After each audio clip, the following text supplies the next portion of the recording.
तो दोस्तों, आज मैं बात करूंगी एक कद्दावर नेता की, जिनका मैं नाम नहीं लूंगी, बस हैदराबाद कहूंगी और आप खुद समझ जाएंगे कि किसकी बात हो रही है।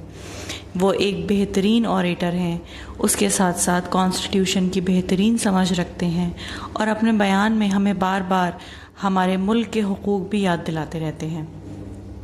दोस्तों, ये चैरिटी सीरीज़ की चौथी वीडियो है और मैं बात कर रही हूँ असदुद्दीन ओवैसी की। उनके सियासी करियर से हम बखूबी वाकिफ़ हैं। यहाँ मैं आपको बताऊंगी कि हैदराबाद का बच्चा बच्चा उन्हें अपनी इंस्पिरेशन क्यों मानता है और कैसे वो वहाँ के गरीबों के मसीहा बने। यूँ तो ओवैसी साहब कोई मिलियनियर या बिलियनियर नहीं है और ना ही उनके कोई बड़े बिजनेसेस चल रहे हैं, फिर भी वो दिल खोल की चैरिटी करते हैं। उनकी दो चैरिटीज़ हैं, मजलिस चैरिटी एजुकेशन रिलीफ ट्रस्ट, उसके ज़रिए आपदा और दंगा पीड़ितों को राहत पहुंचाते हैं।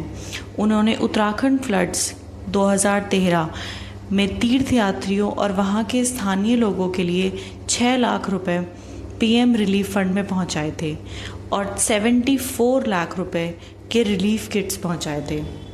पंजाब फ्लड्स में भी उन्होंने 10 लाख रुपए सीएम रिलीफ फंड में दिए।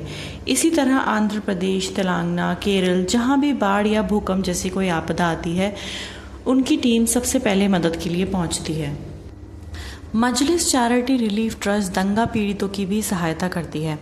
कई सालों से हैदराबाद और उसके आसपास के शहरों में जहां भी दंगे हुए हैं, इनके ट्रस्ट ने ज़रूरी सेवाएं प्रदान करी हैं। खाने पीने, दवाइयाँ से लेकर लोगों के घरों की मरम्मत, छोटे स्टॉल वेंडर वालों की दोबारा स्टॉल लगवाना और दुकानदारों की दुकानों की मरम्मत करवाना, और जो लोग मारे जाते हैं उनकी फैमिलीज़ को भी पैसों से मदद करते हैं। ये ट्रस्ट नियमित रूप से राशन की किट भी बांटती है। इनकी दूसरी ट्रस्ट है दारुस सलाम एजुकेशन ट्रस्ट, जो एजुकेशन की फील्ड में चैरिटी करती है। इनकी टीम पिछले 20 सालों से गरीब बच्चों को किताबें और बैग बांट रही है।